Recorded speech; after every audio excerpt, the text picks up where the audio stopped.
Honor and glorification to the Most High Yahweh, Ba'ashem, Hamashiach, Yahawashi, right? We still screwed up a little bit, kind of far. You seem far from us. That's right. All right. All praises, mighty. A short Shabbat, man. Clap it up for the Most High. Another Sabbath that the Lord allow us to be here to keep His mighty holy day, right? So today's topic that we're gonna go to for this Shabbat lesson is how to get your garment together by the time Yahawashi come back, right? So we're gonna dive into several aspects of your garment, your spiritual garment, and how we got to get it together by the time our King come back to, Lord willing, grant us salvation, right? So brothers, we're gonna kick it off through the Spirit. Let me get the book of Revelation 16 and 15, Bible shop. Yeah, that's it. Revelation 16 and 15. Yeah, that was true. We bring it out. This is the book of Revelation 16 and 15. Right. Behold, I come as a thief. What the Lord say? Behold, I come as a thief. Right, the Lord say He come as a thief, right? Now, being a thief is wrong to begin with, but any thief with common sense is not about to tell you, hey, I'm going to come get you, and I just want you to know, 5 o'clock sharp, I'm coming in your house, so just be prepared, you know, because I'm coming to get you and your belongings. No thief does that. That doesn't make sense. When a thief plotting on you, you'll never know. He come on you. He might creep up on you at 3 in the morning, 1 in the afternoon, 2 in the afternoon. You don't know when a thief coming, right? Because the purpose of a thief is to sneak up and creep upon you, right? He can't tell you when he's coming. Because if you know when he's coming, then, you know, essentially you'll be ready, right? And we just giving the sense and a carnal aspect of a literal thief, right? Bring it out. Blessed is he that watcheth. What the Lord say? Blessed is he that watcheth. So the Lord say, look, blessed is he that watcheth, right? Any man that's over his household, you watching over your household, right? So you got a thief, and the Lord telling you, hey, blessed is he that watcheth. You got to pay attention, right? You got to watch your spirit. You got to watch the prophecies coming to pass. You got to watch for sheep's and wolf clothing, right? Wolves and sheep clothing, Salaki, right? So any man of the Lord, Israelite man of the Lord, you're going to be watching in these last days. Over your spirit, over your household, watching prophecies, so on and so forth. Go ahead. And keepeth his garment. And what? And keepeth his garment. And you got to keep your garment. Meaning, you got to keep your clothes on, right? And on the spiritual level, and you got to stay right in this thing. That's right. All right? So you got to keep your spiritual garment, man. Right? Bring it up. Lest he walk naked. What the Lord say? Lest he walk naked. Hey, lest he walk naked. You understand? So you got to keep your spiritual garment on unless you walking naked. It's just like in a carnal sense, right? You walking outside, you see a man butt naked, that's shameful. That's disgusting. That's abominable. Nobody want to see that. Right? Nobody want to see nobody privy member. Right? Nobody want to see nobody butt. Right? So you got to keep your garments on unless you be out here walking naked. Matter of fact, let me get the book of Exodus, chapter 32, real quick. Right? Because being naked, that's a shameful thing. That's your sin being put on blast. Right? Exodus 32 and 25. Bible shot. It's Exodus 32 and 25. Right? And when Moses saw that the people were naked. Moses what? And when Moses saw that the people were naked. The people were naked, right? So we don't want to be naked when Yahweh shall return. That's not the plan. That's not the goal, right? And we're trying to be fully clothed in what? Righteousness. And those fine white linen garments that we ought to be clothed with. Bring it out. For Aaron had made them naked unto their shame. Unto their what? Unto their shame. Go ahead. Among their enemies. Among their what? Among their enemies. Right. So Aaron had made them naked unto their shame, man. So the Lord told us in Revelation 16 and 15, you better have that garment on. You better be watching unless you be out there naked, man. Right? And it'd be a shameful thing. Because then what? You're going to be put on blast. All the sins brought to life. Right? Brought before the eyes of men. Now you butt naked in front of everybody. And it's not a good feeling. So you got to keep your garment on, meaning what? You got to keep your spirit right. Week in, week out, day in, day out. Right? So that's why we dive into this topic. We gotta feed the sheep and let them know, like, look, this is the step that you need to take to make sure your spirit is right by the time Yahweh shall return. This is exhortation for all of us up here. We're not exempt, right? Just because we're the ones bringing it out, teaching it, that don't mean we exempt. We got to work on our garments day in and day out as well, right? Let me get Matthew 24 and 42. Bible shot. It's the book of Matthew 24 and 42. Right? Watch, therefore. What the Lord say? Watch, therefore. The Lord said, watch. Right? So you got to be paying attention in this thing, man. You can't be drifting off into La La world, right? What they do at the carnival? On you drifting off to the Ferris wheel, right? You can't be drifting off to the Ferris wheel, man. That's null and void. That's not important right now. Go ahead. For ye know not what hour your Lord doth come. Right? We don't know what hour the Lord is coming, man. Just how you don't know when the thief is coming. But what? If you're a man of prudence, it don't matter when the thief comes, because you ready. They got that saying in the world, I think, when they say, get ready, stay ready, you don't got to get ready, something like that, right? And you got to stay ready so you don't have to get ready. And that thief could come at any given moment. It don't matter to you because you ready. You ready to go. You're ready to rumble. All right? You ready to protect your house, protect yourself, protect your brethren, right? Go ahead.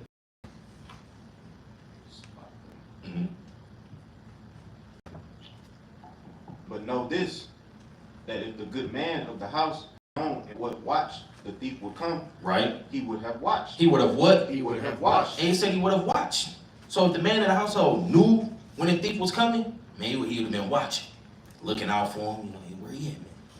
You know, he say about 3 o'clock. That's when the thieves come out. It's 2:59, right? He said he would have been watching. But go ahead. And would not have suffered his house to be broken upon. To be what? To be broken up. And he said he wouldn't suffer his house to be broken upon, right? So if he knew what was going on, he would have did everything necessary to prevent his house from being broken up. Now, what's your house on the spiritual? This is our tabernacle, right? So we got to do everything we can to watch and pay attention to our tabernacle so we don't got to be destroyed, aka broken up when your house shall return, right? Read that down in verse 44 about the show.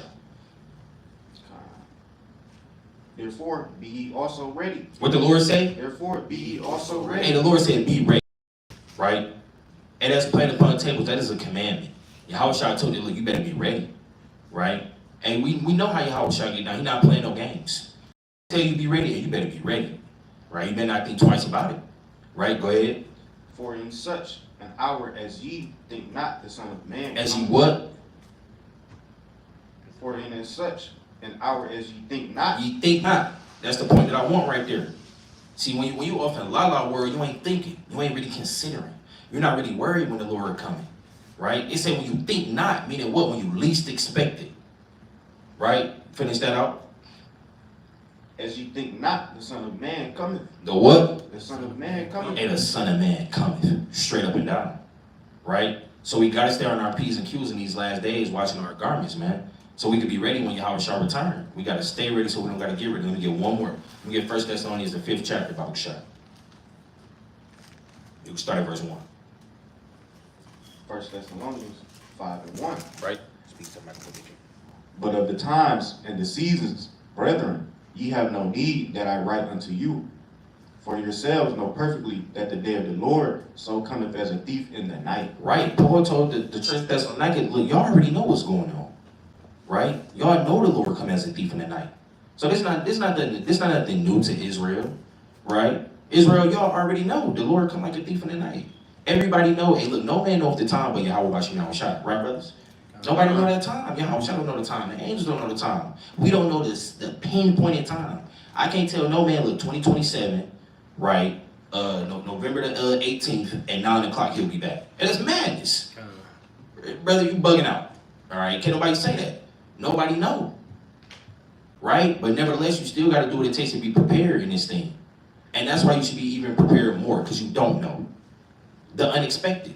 Ain't that what they say in the word? Expect the unexpected. That's what they say. You got to expect the unexpected, because you don't know what can happen. Right? Bring it out.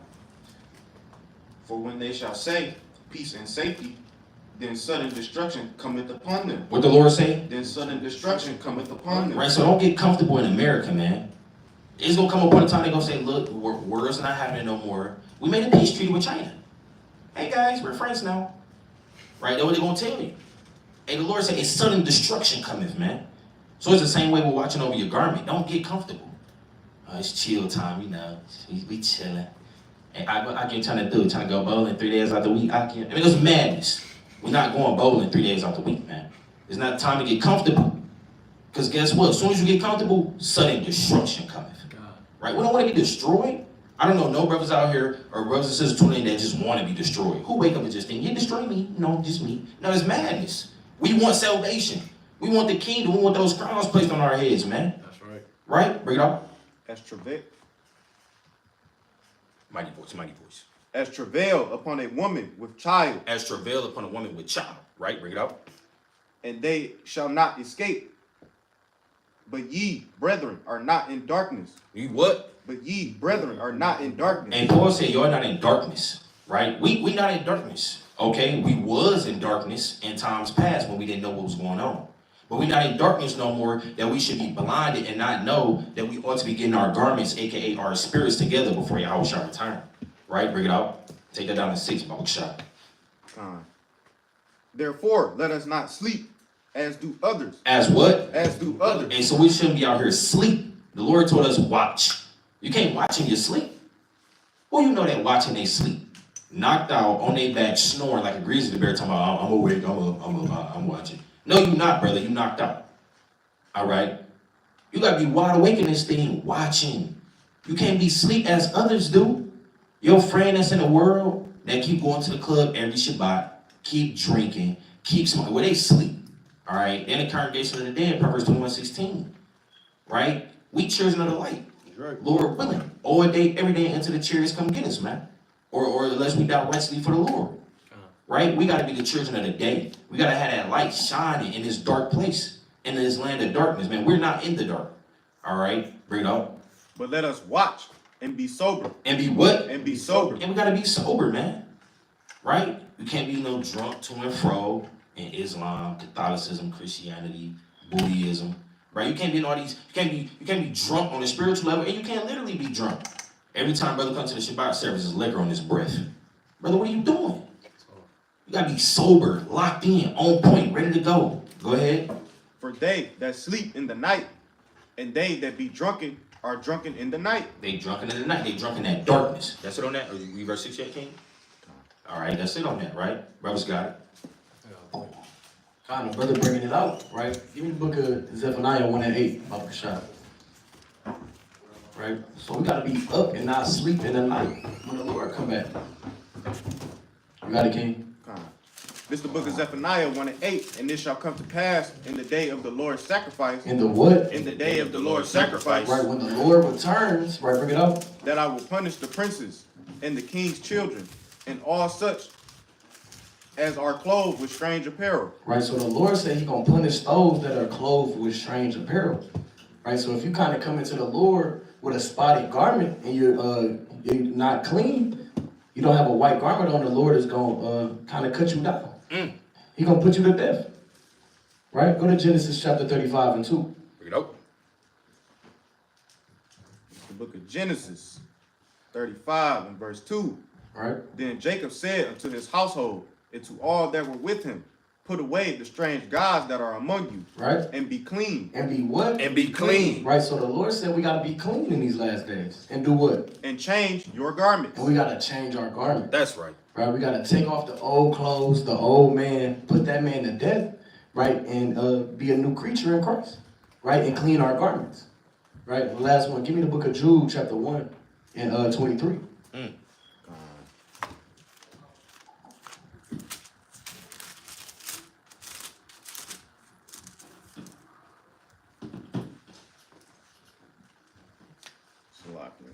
You cool, man.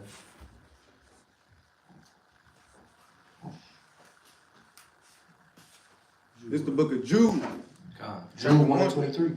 Chapter 1 and verse 23. And others saved with fear. Right. Pulling them out of the fire. Right. Hating even the garment spotted by the flesh. Hating what? Hating even the garment spotted by the flesh. Right, so we got to put on spiritual garments. Right? Not garments spotted by the flesh. Right? Because all this flesh wants to do is, give me the book of Romans, chapter 8. All this flesh wants to do is what pleases it. Right? The spirit wants to please the Most High, but our flesh wants to please itself. Right? Bring it up. 8 you can start at 4. This is the book of Romans, chapter 8 and verse 4. Right? That the righteousness of the law might be fulfilled in us. Right, jump down to 5. Verse 5. For they that are after the flesh do mind the things of the flesh. Right, and that's that garment spotted by the flesh. You minding the things of the flesh. Right, doing those things that please the flesh. Right, keep reading. But they that are after the spirit, right, the things of the spirit. Right, the things of the spirit. Right, you're gonna think how to do the works of the spirit of the fruits of the spirit. Right, you're gonna be trying to keep the commandments to the best of your ability. Right, and that's you going after the spirit. Right? And I yield. We must have a spiritual garment in these last days, right? Get the book of Colossians. It's like not Colossians. Get Ephesians chapter 5, verse 15.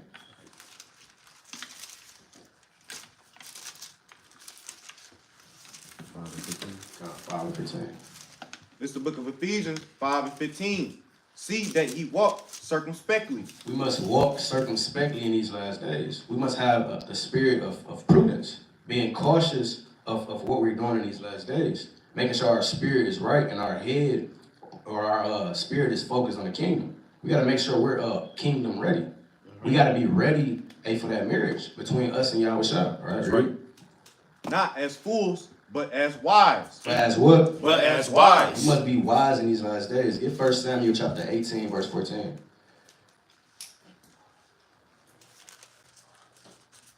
Our mighty forefathers and foremothers, they had righteous garments, right? They did the things that pleased the Lord, that pleased Yahawashi and Yahawashi. We must walk in that same spirit, right?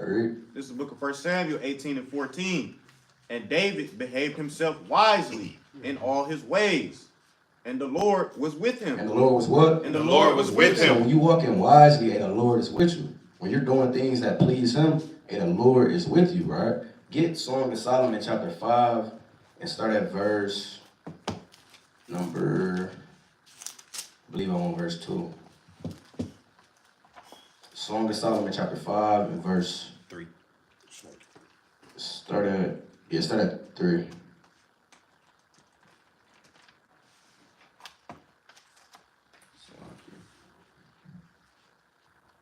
Song of Solomon. It's in there.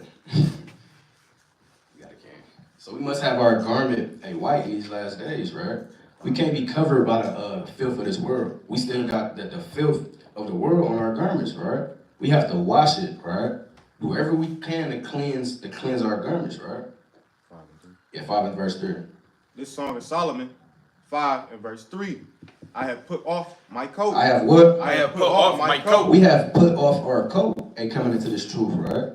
We can't constantly keep getting the stains of the world upon it, right? We must keep it clean in righteousness so we can be ready for that marriage, right, Reed? How shall I put it on? I have washed my feet. How shall I defile them? So that old man, that the old ways that we used to go about, right? That we used to go about, we have to change. This truth is about changing, being converted to a new man. Get 1 Corinthians chapter 15 and verse 31. So I can go to Isaiah chapter 52 and verse 1.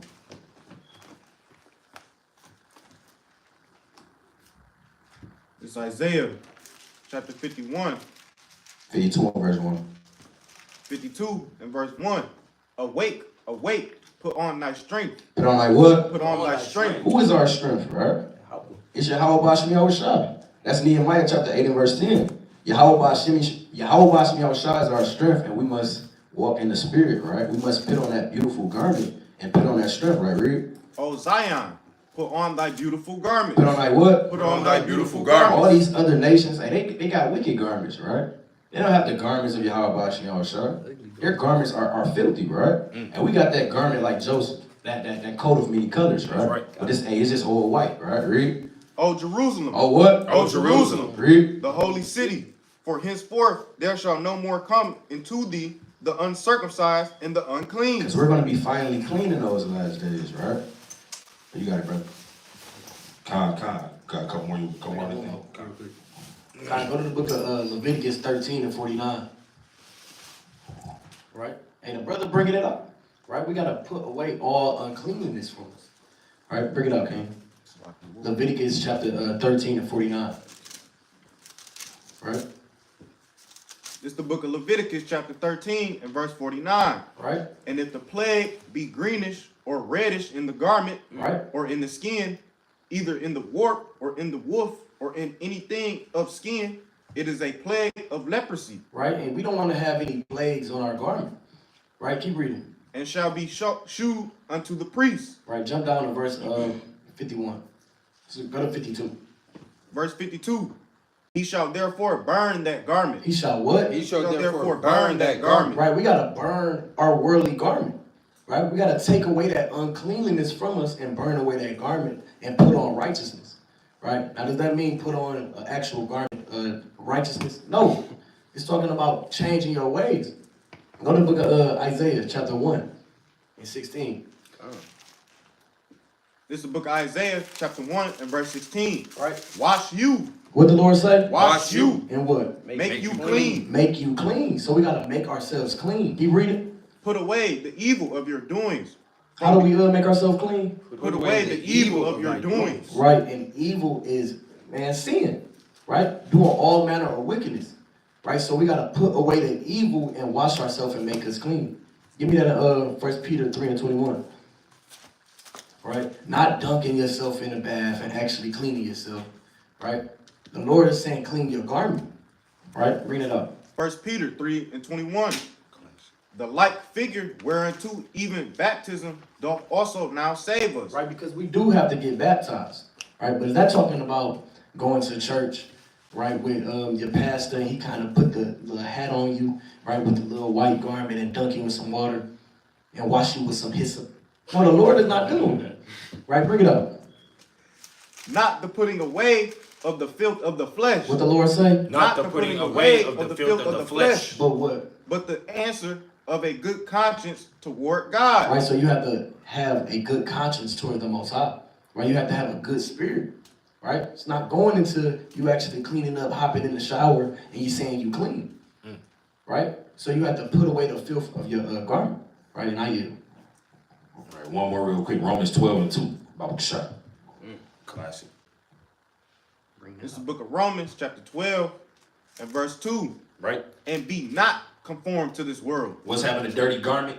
Be not conformed to this world. The scriptures tell us to not be conformed to the world, right? Your garment gonna be completely and utterly and uncircumcisedly dirty, filthy, and disgusting if you stay conformed to the ways of this world, man. There's no righteousness in this world. It says, woe to them that call good evil and evil good, right? We tell our people come out of all these diverse sins and we're the bad guys, right? That's awful. You gotta stop doing X, Y, and Z, man. Playing up on tables. No more pork, no more shrimp, no more crab, no more lobster, right? No more freaking off in all these wicked ways.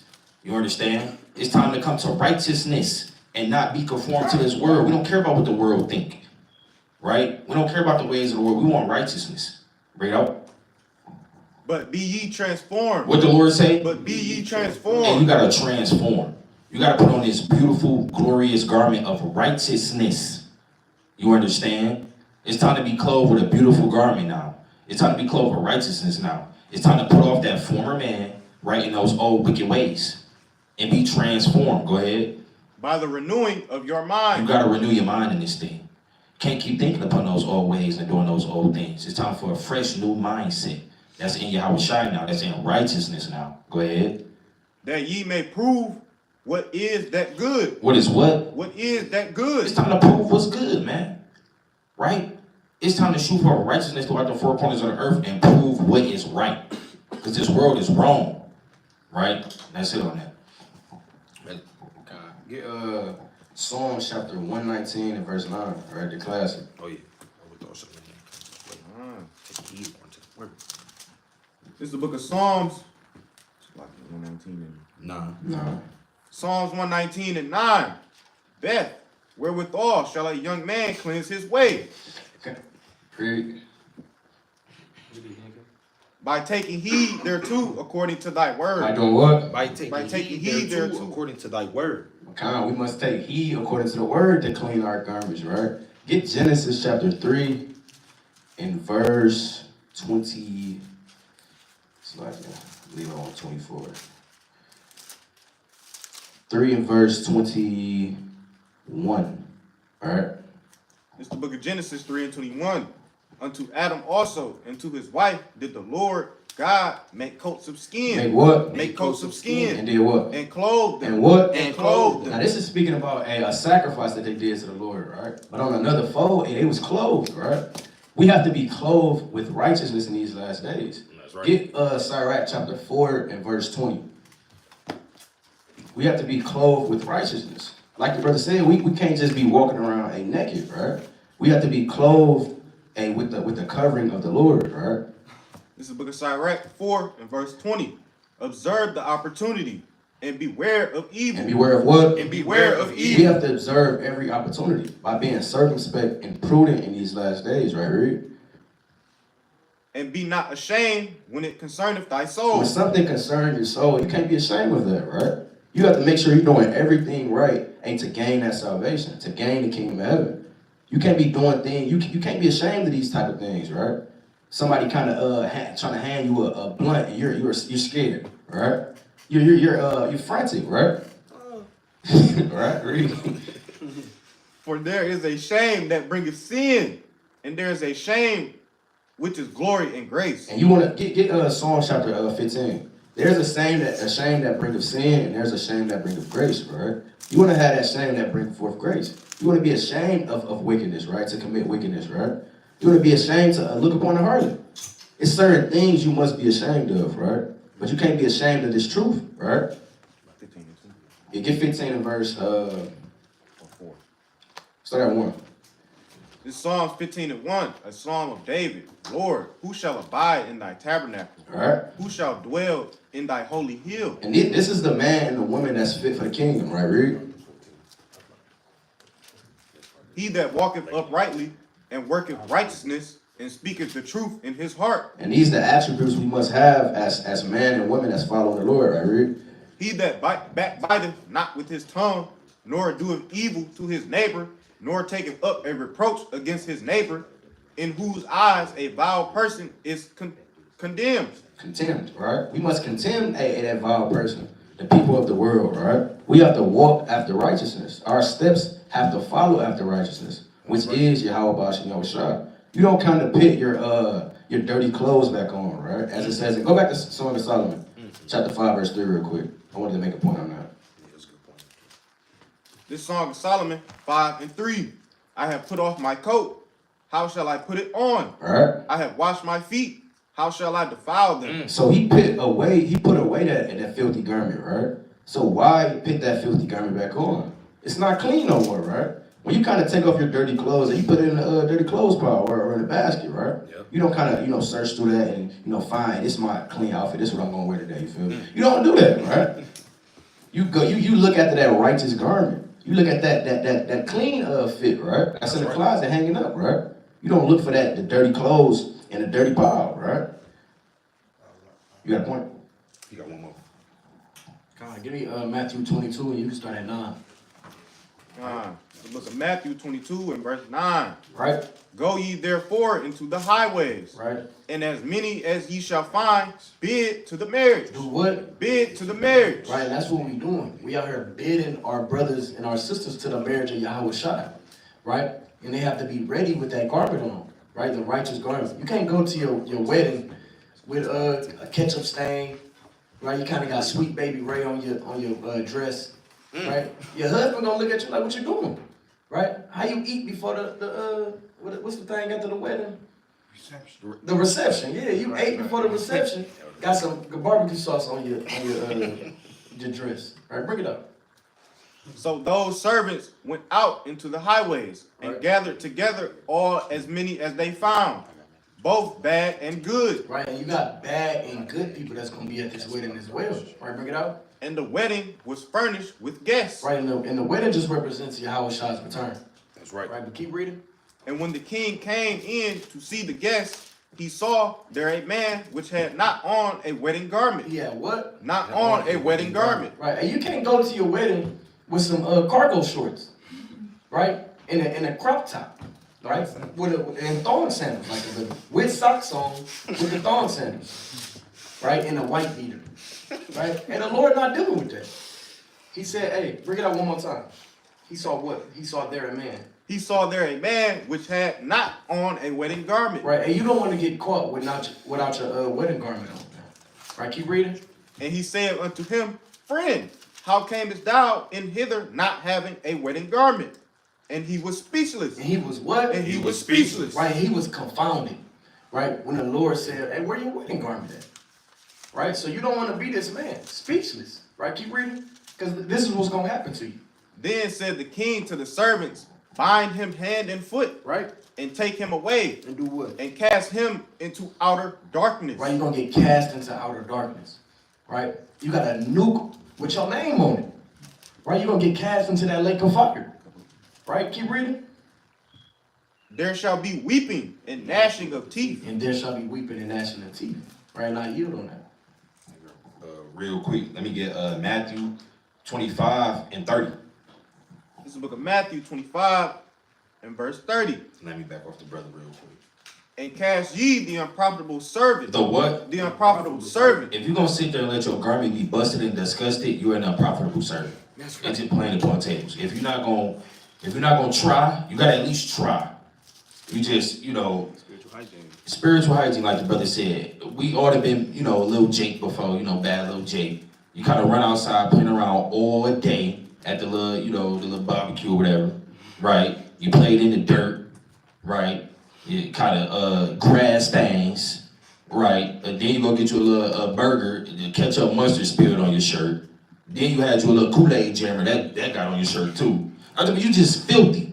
Then you kind of come to your mama or your daddy and he's like, "What's wrong with you, boy? You get a shirt like this, boy." And you sitting there, and I'm playing with my cousin, and you looking foul before your parents. And then they get on you, I ain't teach you that. I just bought these shoes and woo. You just looking busted and disgusted, man. That's an unprofitable servant. AKA essentially saying, look, if you're not gonna try, if you're not gonna take this truth serious, you're gonna be an unprofitable servant with a filthy garment. And what the Lord gonna do? Read on that. There shall be weeping and gnashing of teeth. Right? When the Son of Man shall come in his glory, and all the holy angels with him. Wait, Pat, my bad. I wanted you to start from the top, Salakia. But basically, you get cast in the outer darkness. Let me back on what Tajidar brought up, Salakia King. Right? So that's been an unprofitable servant. If you're just gonna sit there and let your garment collect filth all day and night, you're not gonna try to cleanse it or wash it. Right? That's off. The Lord ain't bringing you into this truth to wallow in the mire. No, you already did that. All right, it's time to be holy, pure, undefiled, without spot, without blemish, with this beautiful royal garment on. You understand? Not wallowing in the mire like a nasty oink oink. All right, that's not what we're here for. Don't be an unprofitable servant and just let your garment be foul. Right? That's not what this truth is about. When you come to this truth, it's literally about being a new man for Yahawashi. Right, brothers got it. Get Jeremiah chapter 6 and verse 2.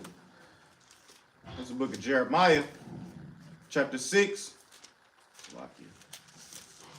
Because Israel is personified as a woman in the scriptures, right? And we're getting ready to be married to our Lord, which is Yahawashi, who the world ignorantly calls Jesus Christ, right? Spiritually, right? Jeremiah 6 and verse 2. It's Jeremiah 6 and verse 2.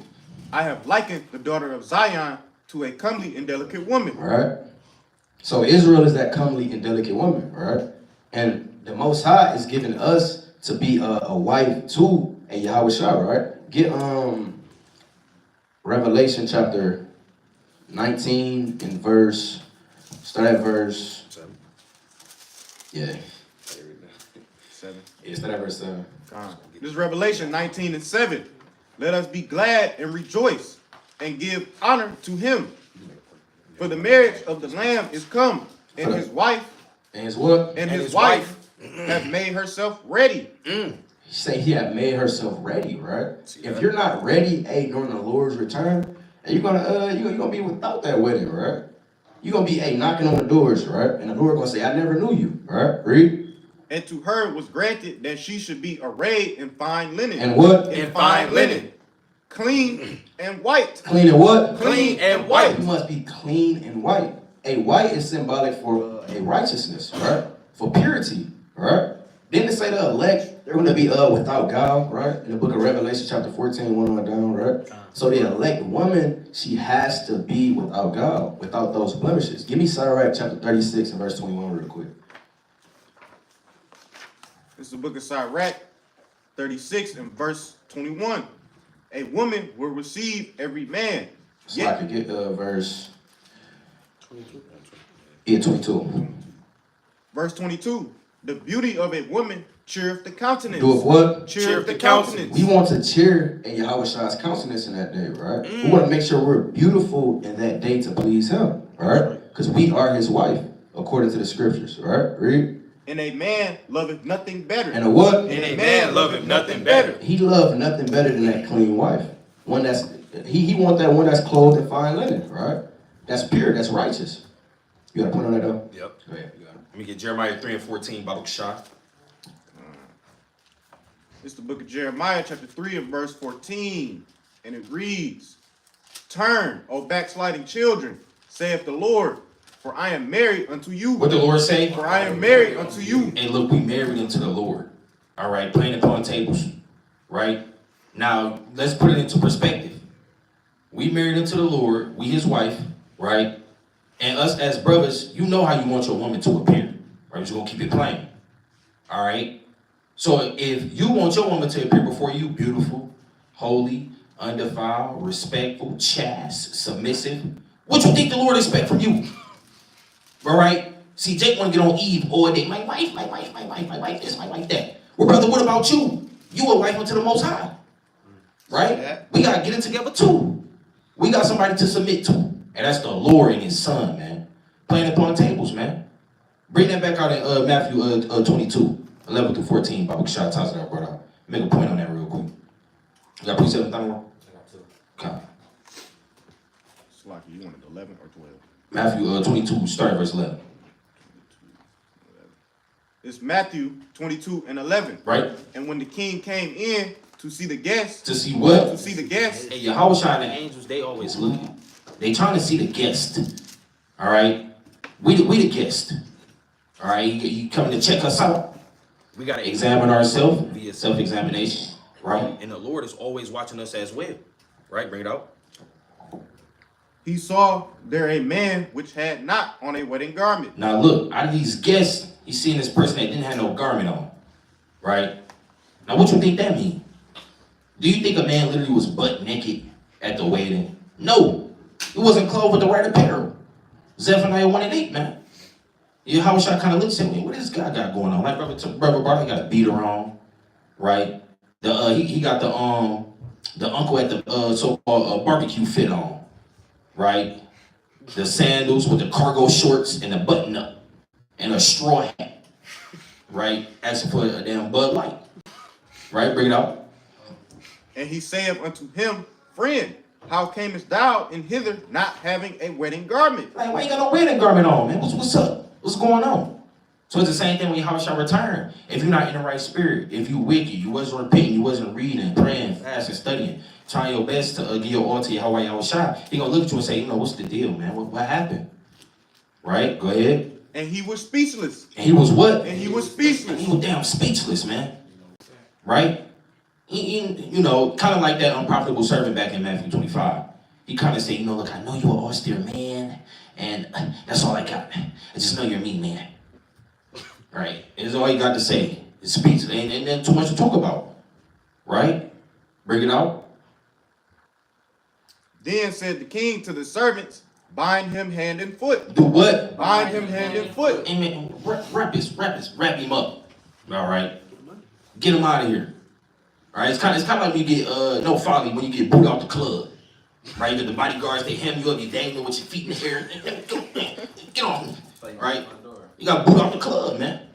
Right? Look, this VIP right here, man. Right? You can't, you got to get you out of here. I don't know how you crept in, but it's time to go. All right, go ahead. And take him away. And do what? And take him away. And take him out of here. All right. Go ahead. And cast him into outer darkness. And cast him in that outer darkness, man. Right? Congregation of the dead. Proverbs 21:16. We're not trying to be a part of that, of course. Right? We're trying to stay alive in the spirit. Right? Is it on that? Come. I had two pretty short. I got 1 John 3:3 and 2 Corinthians 11:2. 1 John 3:3. God, this 1 John chapter 3 and verse 3. And every man that hath his hope in him purifieth himself. You do what? Purifieth himself. So every man that had the hope in Yahawashi is going to purify himself. He's going to get that water, the understanding. He's going to know how to cleanse his garment. He's going to know when he got stains. He's going to be able to see it, like Sirach 21:5 say. Man that falleth will know where he falleth. Continue. Even as he is pure. Even as he is pure. We got to pure ourselves just like the Most High and Yahawashi are pure. like Proverbs 12, like Proverbs 30 and 6 say, like Psalms 12 and 6 say, and get 2 Corinthians 11 and verse 2. This is 2 Corinthians 11 and verse 2. Uh-huh. For I am jealous over you with godly jealousy. So the Lord is jealous over us with godly jealousy. Continue. For I have espoused you to one husband. We have one husband, which is our Lord, Yahawashi, like Isaiah 54 and 5 say, the Lord is our husband, we is his wife. Continue. That I may present you as a chaste virgin So to Christ. the angels in Nepal are presented to bring us as chaste virgins unto Christ. We're supposed to be chaste virgin. They saw a woman that's in the back with her hair covered that nobody want to talk to, who just chill. And as a virgin means pure. Pure, undefiled, no blemish, no blot, nothing wrong with that woman. She's supposed to be the woman back there like she got makeup on, but she ain't got no makeup on. Not a spot on her face, not a bump to be seen. You understand? Pure. That's right. We got it. We got, Get Joshua chapter 7, verse 20. All right. Joshua chapter 7, verse 20.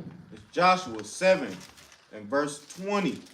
And it reads, And Achan answered Joshua and said, Indeed, I have sinned against the Lord God of Israel, and thus have I done. All right, read. When I saw among the spoils of a goodly Babylonian garment, Hey, what? a Babylonian Babylonian garment.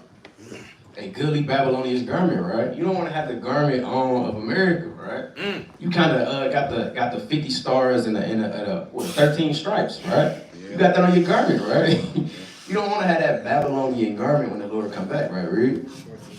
and 200 shekels of silver, and a wedge of gold of 50 shekels weight. Then I coveted them. Then he what? And I coveted them. You don't want to covet the world, that old garment you used to have, right? You want to put that garment off and put on that garment of righteousness, right? Go to verse 24. What was his judgment, right? For having that Babylonian garment, right? Verse 24. Verse 24. And Joshua and all Israel with him took Achan, the son of Zerah, and the silver, and the garment, and the wedge of gold, and his sons, and his daughters, and his oxen, and his asses, and his sheep, and his tent, and all that he had, and they brought them unto the valley of Achor. And Joshua said, Why hast thou troubled us? The Lord shall trouble thee this day. Right. And all Israel stoned him. And all Israel did what? Stoned him with stones and burned them with fire. And you gonna get burned with fire when the Lord come back. If you got the fit on, if you got this fit on, right? Show the camera, right? If you got that fit on of that Babylonian garment, right? The Lord not dealing with that, right? The Lord is not dealing with a suit with 50 stars and 13 stripes, right? The Lord is not dealing with that, right? He's gonna burn you with thermonuclear fire, right? Get Baruch chapter 5, verse 1. The Lord is not dealing with that, right? You just like it's the 4th of July, right? Jake, look, don't be this Jake with the stars. It's got Jake on. That's off. All right? Bring it up. This is Baruch 5 and verse 1. Bring it out. Put off, O Jerusalem, the garment of mourning, And that's the garment of mourning, right? Read. the garment of mourning and affliction, and put on the comeliness of the glory that cometh from God forever. For what? Forever. All right, read. Cast about thee a double garment of the righteousness which cometh from God, and set a diadem on thine head of the glory of the everlasting. All right, we have to have that it's like that garment of righteousness. It's like we get one more precept in Job, chapter 29, and verse.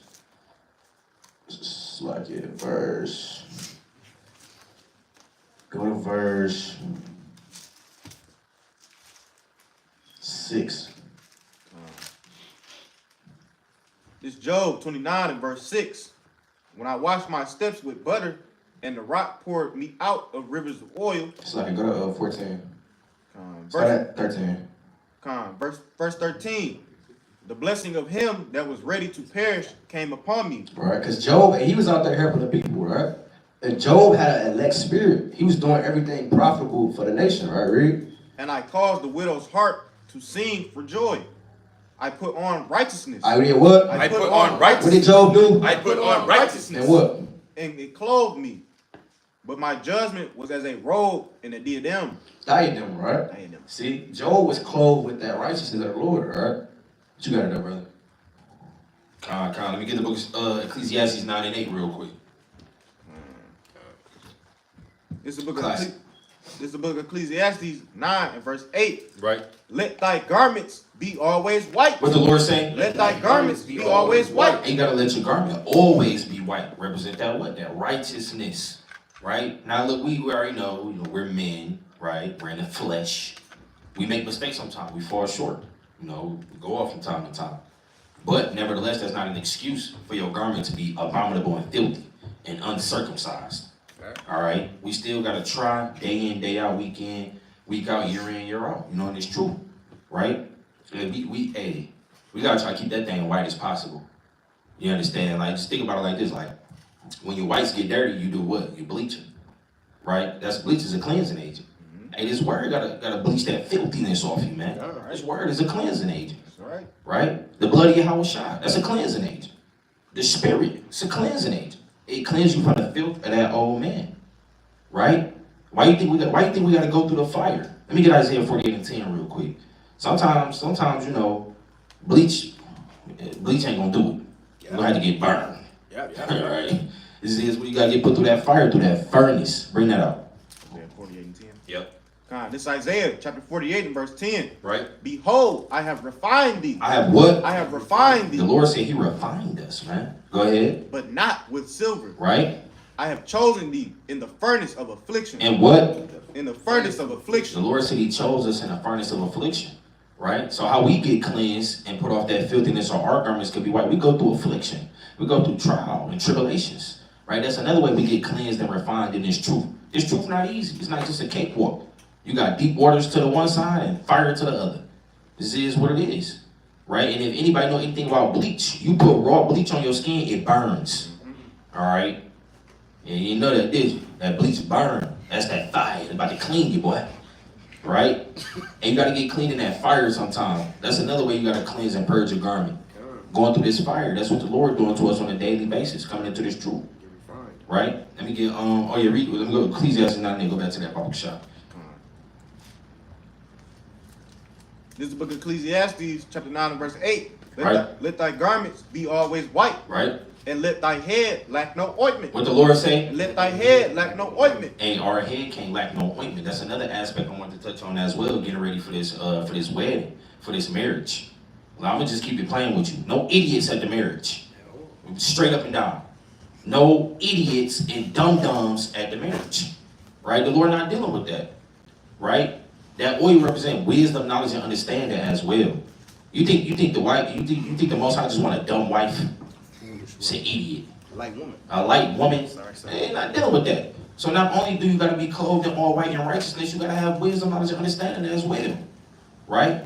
Now don't take it the wrong way. Oh, brother, I don't know that many precepts, so I'm not in this thing. No, that's not what it's saying, brother. Right? That's not what I'm getting at. Right? Now look, you in the world, that's just a pure idiot. Let me get Sirach 19 and 24. Gotta expound on that. Don't want Israel to take it the wrong way. Brother man, I just got in this thing, just heard about the truth. He don't know the in-depth breakdowns. Yeah, he kind of think I'm pointing the finger at him. No, brother. Don't take it that way. That ain't the case. Bring it out, Sirach 19, 24. This is Sirach 19 and 24. Right? He that have small understanding. What the Lord say? He that have small understanding. He that have small understanding. Right? Go ahead. And fear God. And do what? And fear Yeah, God. but look, you fear the Lord. Right? Bring it out. And it is better. It's what? It's better. It's what? It's better. It's better. Go ahead. Than one that hath much wisdom. They got a lot of wisdom. Brother know all the in-depth breakdowns you can imagine. He got the game on lock, as they say. Brother could break down the scriptures with his eyes closed. Okay, he can do it in his sleep. Brother could be in a coma. He's still prophesying. He just know the precepts. You can't tell him nothing. Go ahead. And transgressive the law. But what he do? Transgressive the law. Keep transgressing, man. Right, go ahead. Of the Most High. Of the Most High, man. Right? So a brother that might not, he know he Israelite. All right, you can't break that faith in him, though. Right? And he fear the Lord, and he better than the brother that know it all, but you keep being wicked. Right? The Lord said he's better. So, off the strength of obedience and fear. Right? And that brother's still wise. Because if you get Deuteronomy 4 and 6, The fear of the Lord was the commandments. That is our wisdom. So that brother is wise no matter what. You understand? Don't ever get it twisted. Ever. Okay? Now go back to read Ecclesiastes 9:8 one more time. It's Ecclesiastes chapter 9, verse 8. Right? Let thy garments be always white, Right? and let thy head lack no ointment. Right? Let your head lack no ointment. This is another aspect of how you gotta get prepared for the wedding. You gotta have wisdom, knowledge, and understanding. Let me get 1 John 2:20 Bible shot. It's 1 John 3. 2:20. It's 1 John 2 and verse 20. Right? But ye having unction from the Yep. Holy One, Right? and ye know all things. Right? So the Lord said we got an unction. Right? When you go to that word unction, it means to be anointed. With what? Oil. And then the Lord said after that unction, what? You know all things, man. Right? And you link that up with John 14 and 26. When you get the Spirit, it brings all things to remembrance. Right? So we come into this truth, and you getting ready for the marriage, and you got that unction on you, brother. Right? You got that wisdom, knowledge, and understanding of the Most High upon you. And that wisdom is going to guide you to the wedding, brother. You don't get the Holy Spirit on you for nothing. Right? Unless you be, unprofitable. Right? So we got that unction upon us. We got that oil upon us. Let me get Ecclesiastes 8:1. Right? See what this oil do. It's Ecclesiastes 8 and verse 1. Right? Who is as the wise man, and who knoweth the interpretation of a thing? Right? And a man's wisdom. A what? A man's wisdom. A man's wisdom. Maketh his face to shine. And make his face to shine, man. Right? So when we get prepared for this wedding, and Lord willing, we a part of that thing, and we dripping in all white garments with wisdom, knowledge, and understanding, man. Shining bright before the Lord, man, when he return. Right? You can't just be a dodo bird in this truth. That's not how this thing go. Right? Let me get Leviticus 10 and 7, Bible shot. So we got this oil on us, man, and it ain't on us for no reason. We got this unction, right? And it ain't on us for nothing. Go ahead. 10 and 7. Yep, Leviticus 10 and 7. This Leviticus 10 and 7. And ye shall not go out from the door of the tabernacle of the congregation. Right? Lest ye die. Lest ye what? Lest ye die. And you better not leave this wedding. Unless you die.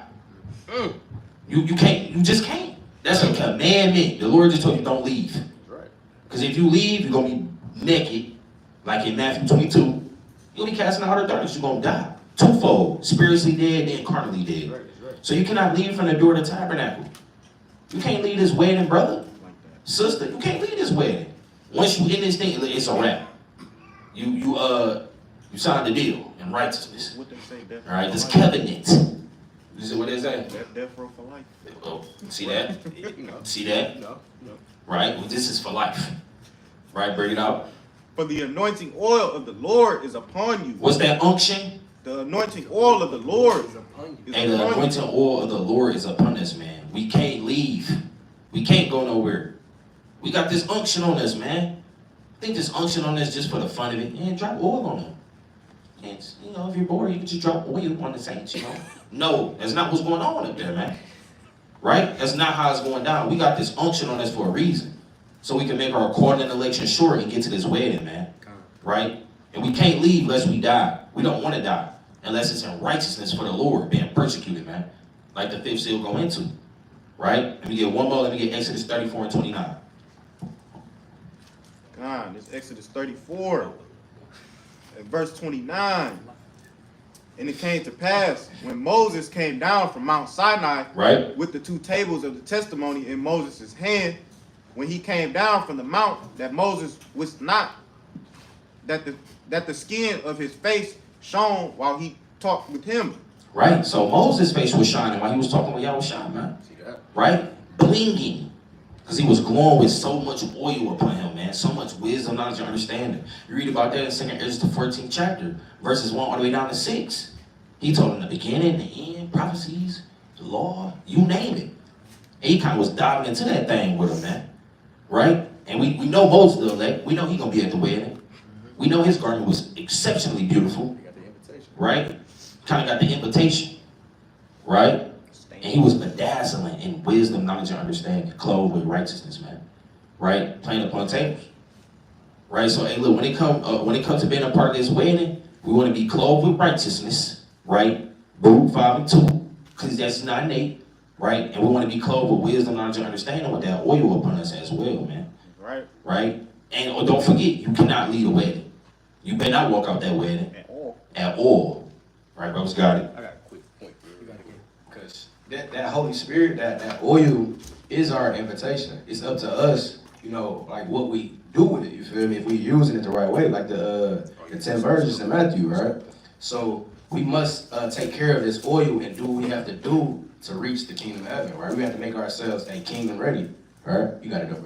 Right, so like real quick, that's an excellent point. This wisdom, knowledge, and understanding, that is your invitation, right? An invitation to this wedding, right? Because when you come into this truth, you get the laws, statutes, and commandments, right? You get all the breakdowns, all the history, right? You drink of the milk, right? You grow thereby. You start to dive into the meat, into the wine, things of that nature. That's your invitation. But like the brother said, what you gonna do with it, right? That's like basketball tryouts. That's the invitation. Coach put the ball in your hand and said, look, show me what you got. Show me what you got. Well, what you gonna do? You shoot it and dunk it off the top of the backboard? That's what you wanna show the coach? Right? You wanna try to do a 360 layup and dunk it off the backboard nowhere close to the rim? That's what you wanna show coach? That's madness. Right? Coach gonna say, he gonna say, get out my gym. Get out my gym. And he gonna say, who brought this guy in here, man? He gonna tell you, get out. Straight up. So this wisdom, knowledge, and understanding, look, that's your invitation. The Lord said, look, I'm gonna wake you up. I'm gonna wake you up. So hey, go tell his servant, hey, Bob, go tell me an Israelite, man. Break it down to him. Bob kind of break it down to him and start clicking with you like, dang, that dude makes sense. And we did go into slavery on ships. That's in the Bible. What? We was sold to our enemies, man, so-called white man. Dang. Then you start coming into this thing. That's the invite right there. Now what you gonna do with the invite? Right? Are you going to attend this thing? You trying to come to the VIP section or what? Right? Or you want to be out there with everybody else? They get the invitation, get the ticket, right. Don't go to the concert, you know? Yeah, man. The Lord ain't here to waste his money. Right? Kind of bought you the ticket, gave you the ticket, you don't go. I don't want to go no more. I'm tired. I'm not taking it. I'll pay my game. Man, brother, get out of here. Right? The Lord not here to waste money. Then the Lord say, come by. Freely. We ain't here to waste we ain't playing no games. Right? What's that, Isaiah 55 went on down, man. Right? Brother Scott. We got to quick say Yeah, Jude chapter 1 and verse 4.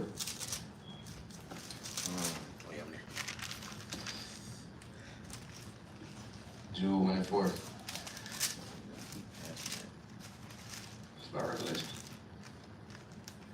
Right before. Yeah, right before Revelation, right? Because some people, they receive the invite, right? But hey, they receive it, but it's in vain, right? Because they're not meant to be in that wedding. They receive that invite, but they really not even gonna show up, right? It's not in their spirit to be at that wedding, right? Because they're wicked, they're defiled, their garments are filthy, right? Read that. This Jude chapter 1 and verse 4. Yep. For there are certain men crept in unawares, who were before of old ordained to this condemnation. It say some men is ordained to condemnation, right? Some men are not going to be at that wedding. And it's by the Most High's will, right? The Lord already ordained that, right? Read. Ungodly men, turning the grace of our God into lasciviousness. Slack you. You good, King? Go ahead. And denying the only Lord God. All right, so it's some man that's going to creep in unawares. They're going to receive that invite, but they're not going to really take the time to, do what they have to do with it, right? To make themselves kingdom ready, right? You got to know, brother. And brothers bringing it up. I like that. All right, go to the book of Matthew 13 and 18. Right? This is the book of Matthew, chapter 13. Slack you. What verse? 18. And verse 18. Hear ye, therefore, the parable of the sower. Right. When anyone heareth the word of the kingdom and understandeth not, right, then cometh the wicked one and catcheth away that which was sown in his heart. This is he which receives seed by the wayside. Right. You got some brothers hearing this truth, getting that invitation, and then letting Satan take hold of him, right? Kind of take him out of this thing, right? And kind of take his invitation away. Now he's staying at home saying he just want to chill, eat Cheeto Puffs, right? And play 2K, right? Keep reading. But he that received the seed into stony places, the same is he that heareth the word, and anon with joy receiveth it. Right? You got brothers that receive this invitation. Oh man, I'm gonna go. Right? I can't wait for this. I'm so happy for you. You get married, right? Keep reading.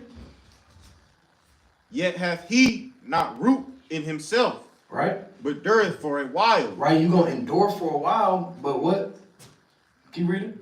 For when tribulation or persecution ariseth because of the word, by and by he is offended. And he offended. Now he don't want to go to the wedding. See that? Right? Because he's offended by this word. Go to the book of, because the Lord said we got to go through tribulation and affliction to build ourselves up for this wedding. Right? Like the brother said. Right? You got to, sometimes, hey, that bleach will burn you. Right? Go to Proverbs 25:4. And I actually got something I want a brother to read, so I can grab that. This is the book of Proverbs 25 and verse 4. Take away the dross from the silver, Right? and there shall come forth a vessel for the finer. And there shall what? There shall come forth a vessel for the finer. Right? You got to go through that fire to get that dross out of you. Right? To get your garment clean. Right? I actually looked it up. It says how to get dross out of gold. It says to refine gold, heat must be applied to force the impurities to the surface. Right? And that's what we got to go through. We got to go through that heat, that fire, that affliction. Right? It says the impurities are called dross. As the dross or impurities rise, they are removed and more heat is applied.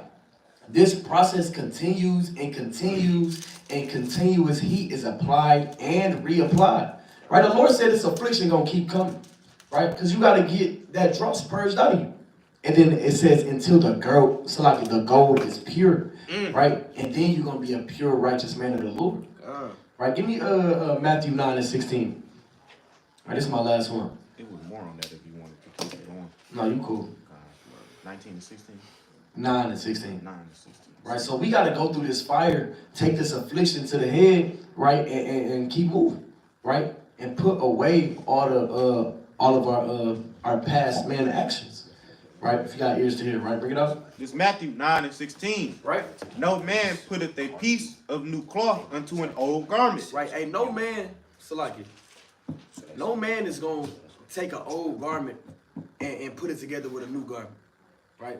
Now, y'all, I know y'all seen the you got the cars.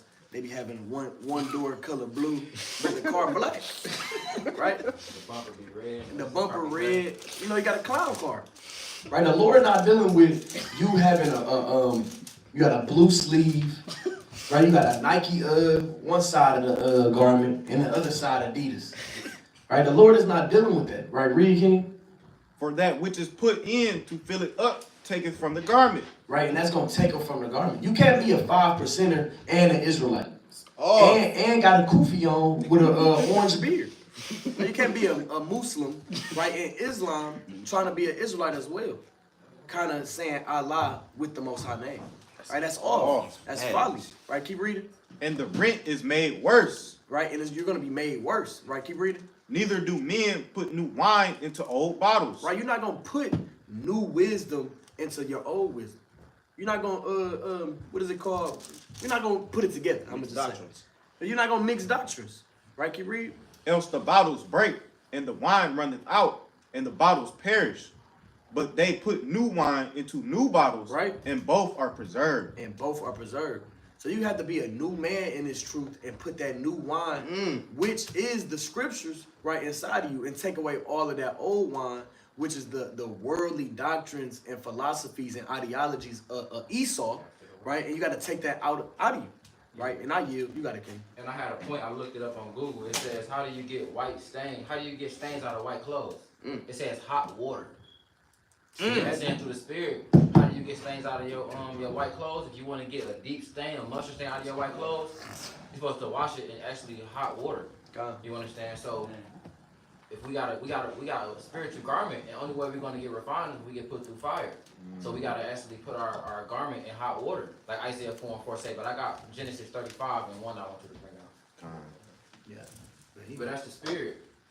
only way we're gonna be able to purify ourselves is through the fire. That is. And the only way you're gonna wash your garment through the Spirit is how you put it through pressure and hot in order to refine it, in order to get the glow out of it. That's even when you washing your clothes. When you put the colors in, you put it on cold. And the white's got to go hot. Or if you want to get them stains out of it, if you want to get the real deep stains out of it, because you know you can wash your whites and they still come out dingy. But if you wash them the correct way, you're gonna actually see the fabric gonna come out. That's true. Get Genesis 35. This Genesis 35 and verse 1. And God said unto Jacob, Arise, go up to Bethel, and dwell there, and make there an altar unto God that appeared unto thee. And God called the chosen man of the Lord and said, Come up to me, and stand up on my holy land. He said, loosen your shoe. You stand on holy grounds. Oh, yeah. Continue. When thou fleddest from the face of Esau thy brother. And we flee from the face of Esau right now. Genesis 18, we fleeing from the face of him, from his ideologies, his doctrines, all his words, and all his things that he's trying to push upon our people. We fleeing from his wickedness. Continue. Then Jacob said unto his household. Then Jacob said to who? To his household. Continue. And to all that were with him, put away the strange gods that are among you. Put up on the strange what? The strange gods that are among you. Continue. And be clean. And be what? And be clean. So he said, put away the strange gods that are among you. Go get some hot water. Rachel, go get some hot water. Continue. And change your garments. And what? And change your garments. He said, no way, you can go ahead and give me those. You can give me those. I'm going to go ahead and hide those. Continue. And let us arise and go up to Bethel, and I will make there an altar unto God, who answered me in the day of my distress, and was with me in the way which I went. And they gave unto Jacob all the strange gods which were in their hand. And they did what? And gave Jacob all the strange gods which were in their hand, and all their earrings which were in their ears. And Jacob hid them. And Jacob did what? Hid them. So as a man of the Lord, you got to be able to go in your household and even on you and take them garments and kind of go in and take a far journey spiritually and kind of put them garments and them ideologies and those doctrines far away from you, man. You know, you try to hide money from yourself and you hope you never find it, but you find it when you need to find it. That's what the Lord's telling you to do. But don't go back and find them doctrines and them ideologies. Continue. And Jacob hid them under the oak which was by Shechem. And they journeyed, and the terror of God was upon the cities that were round about them. So we got to change our garments, man. We got to wash ourselves. We got to put the light on Psalms 103 and 2. We got to do a lot. Proverbs 6 and 23, you got it. That's right. All right. Precept for the oil. All right, go ahead. To the next time. Yeah, you go on one for the word. Go to the next. Go to Psalm chapter 141 and verse 5. Mighty points. This Psalms chapter 141 and verse 5. Bring it up. Let the righteous smite me. It shall be a kindness, and let him reprove me.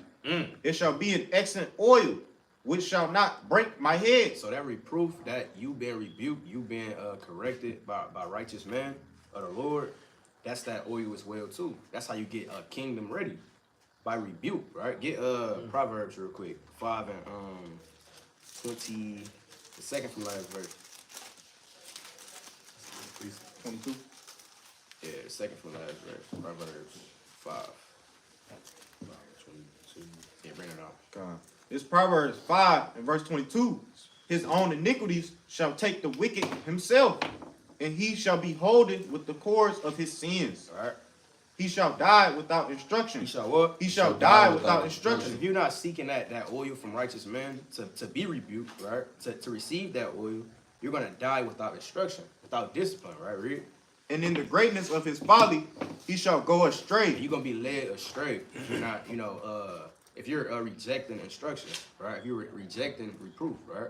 But you got it though, brother. You got one more quick precept. Guys, go to Ezekiel 16 and 13. This is Ezekiel 16 and 13. Right.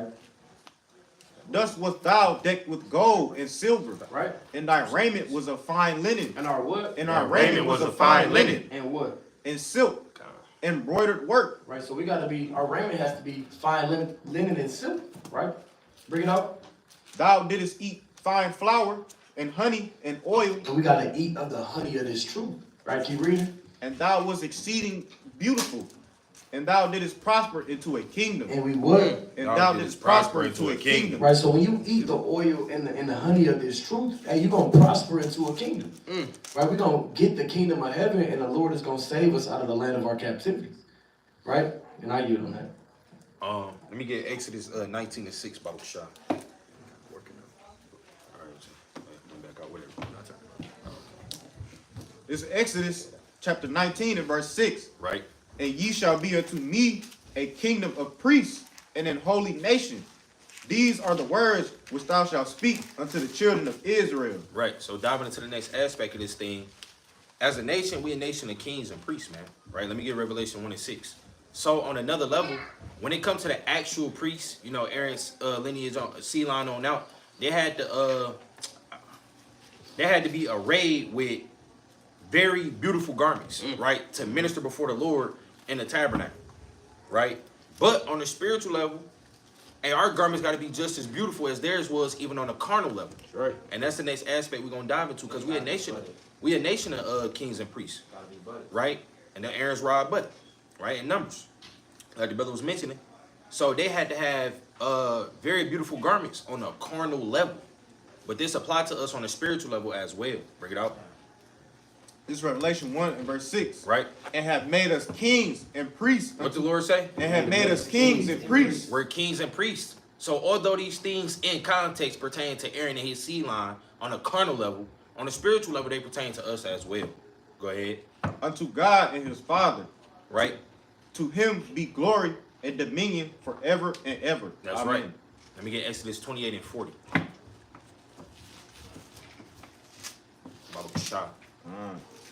It's Exodus 28 and verse 40.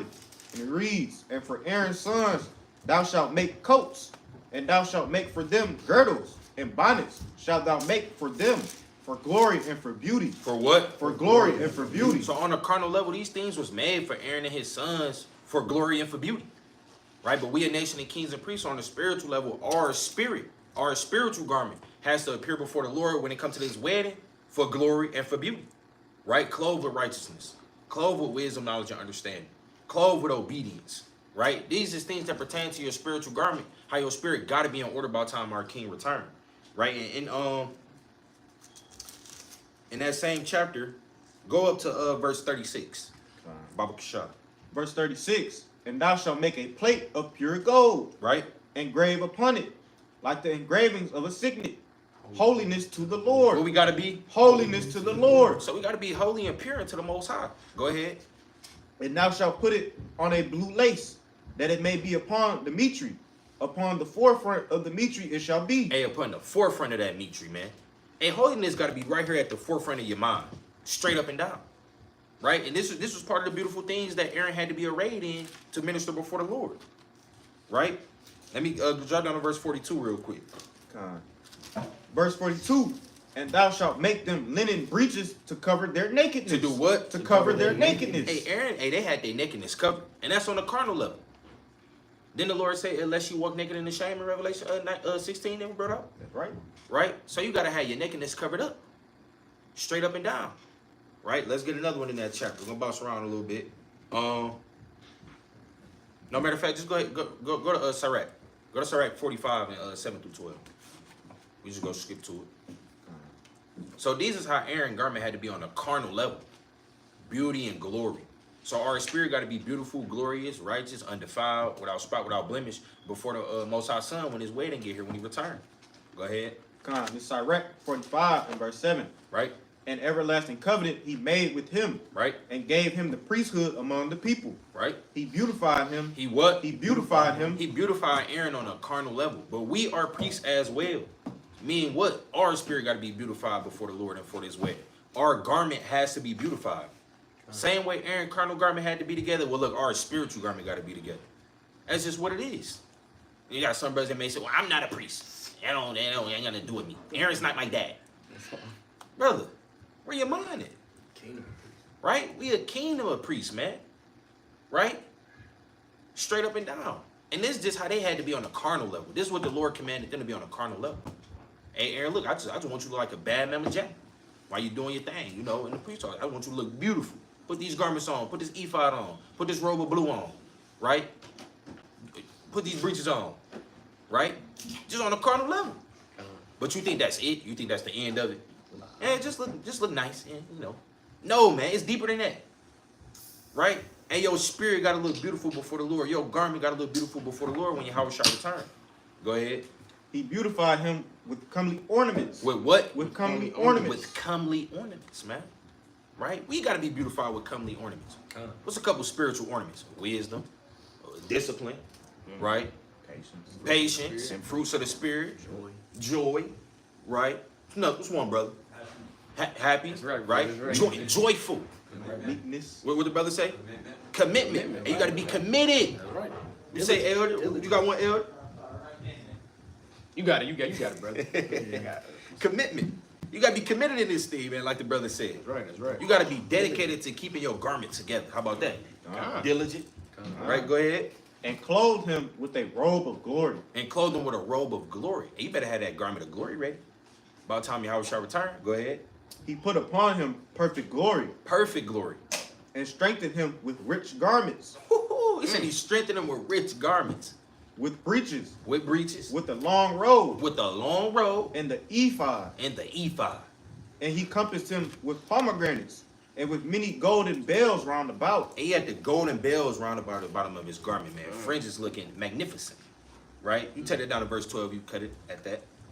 Verse 12. He set a crown of gold upon the mitre. He said a crown of gold upon his mitre. Wherein was engraved holiness. An ornament of honor. A costly work. The desires of the eyes. Goodly and beautiful. What the Lord say? Goodly and beautiful. Hey, the Lord had Aaron looking goodly and beautiful, man. So how much more us before our King, man? We got to come before him looking goodly and beautiful in all righteous aspects, man. Straight up and down. Right? So I just wanted to bring that out on that level. You know, the priest had to be, you know, arrayed in a very beautiful fashion, just simply on a carnal level before the Lord. Their garments was just, it was out of this world, man. Right? So our garments on the spiritual level, basically we got to be extremely cleaned up. Squeaky clean.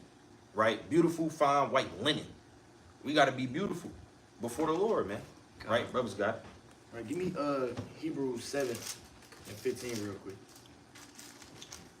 You can you can start at 15. That's fine. 7 and 15. Kyle. This Hebrews 7 and 15. Right. And it is yet far more evident for that after the similitude of Melchizedek, there ariseth another priest. Another priest, right? And that's talking about Yahawashi, right? So Yahawashi is taking over the priesthood now, right? But give me the book of Leviticus 22 and 9. It's like it 21 and 7. This the book of Leviticus 21 and verse 7. Y'all gotta understand, we the wife of Yahawashi. You understand? Bring it up. They shall not take a wife that is a whore. That is a what? That is a whore. That is a what? That is a whore. And the Lord said we cannot take a wife that is a whore, right? Yahawashi is not coming back for harlots, right? To marry a harlot, right? Somebody with that's not a virgin, right? That's not pure. That's not righteous, right? Read. Or profane. Right? Neither shall they take a woman put away from her husband. Right, jump down to verse 9.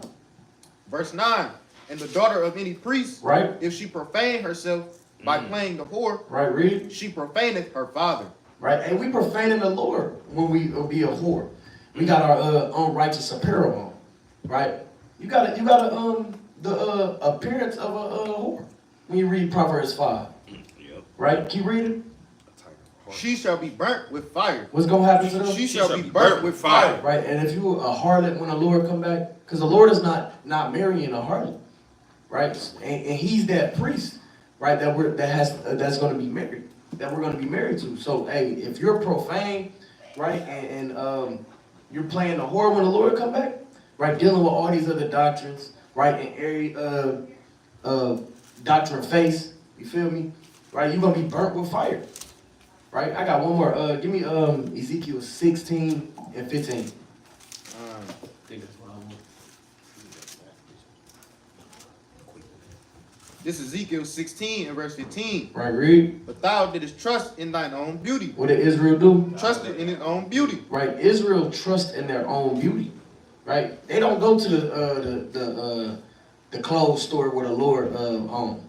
You understand? If you got ears to hear, right? And we go to all the other clothes stores, right? Get Esau clothing, right? We put on Islam, right? We don't put on the Bible. You understand? Right? Read. And plagues the harlot because of thy renown, Right? and pourest out thy fornications on every one that passed by. Right? His it was. Right? So we can't go and deal with our own ways, our own thoughts. We have to follow after the Lord, right? And put on His beauty, right? Put on the garments that He wants us to put on, right? But I yield, King. Let me get a quick precept. Let me get Isaiah 13 and 14. This Isaiah Through 13. 15. This Isaiah 13 and verse 15.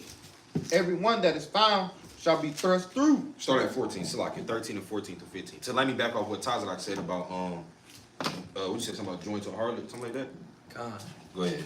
13. Yeah, chapter 13, verse 14 Con. through 15. Con. Verse 14. And it shall be as the chaste roe, and as a sheep that no man taketh up, they shall every man turn to his own people. What the Lord say? They shall every man turn to his own people. Right, so it's time for us to turn to our own people in these last days, right? Jake, you gotta come out of trying to be a Moabite, man. What's wrong with you, Jake? Jake trying to speak Chinese and eat use chopsticks and noodles. Yeah, eat octopus nuggets. Yeah, eat octopus nuggets. What is that, man? Squid juice. Jake, cut it out, man. You need to come back home and seek the Lord, man. Come back to your brothers and your sisters. Come back, you know. Come home. You are Israelite, brother. It's time to walk it like you're talking. Right? Jake want to be every other nation. Jake want to be every other nation, man. And like Taz and I mentioned earlier about having on this both brothers brought it out, Taz about having this Babylonian garment on, man. In Joshua the 7th chapter. Right? Don't get that garment off you, man. Right? It's not the time to have on the garment of Babylon right now. That's folly. That's madness. He said, come out of her, my people. Come out of here, my people, in Revelation the 18th chapter, man.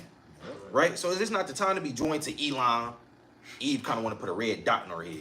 Sister, you got the wrong garment on. All right? Them Elamite garment. That's madness. Jake want to be like Esau. Right? Jake want to they flat on their hair and they do the little bang. Jimmy Butler did it. Oh, man. Emo. Jake got the emo garment on, man. Jake tripping. Put the silver thing through his eye, through his eyebrow. Right? All type of yeah. They get the whole The ear. super big hole in the earlobe. Yeah. Like Ham do it in the lip, but you got Esau, they do it in their ear, then Jake want to do the same thing. Jake got the wrong garment on in these last days, man, trying to be like the other nations, man. They be having the green, black, and red American flag. The green, black, and red. That's called the African American flag. The African American. That's madness, man. It's the wrong garment on. Blonde in their hair. That's what Shedamites do. She saw put blonde in her hair. Then here you go Eve trying to put blonde in her hair, looking like a damn cheetah. Just blonde and black everywhere. That Wiz Khalifa spirit. Wiz Khalifa spirit. We'll put a little patch right there. Get that garment off. All right, go ahead. That's right, bro. And flee every one into his own land. Come on back home. All right, go ahead. Every one that is found shall be thrust through. What's gonna happen? Shall be thrust through. And you're gonna be thrust through if you don't get that garment off you. Right? Better take the garment of Babylon off. Right? Better take the garment of Elam off. Better take the garment of Moab off.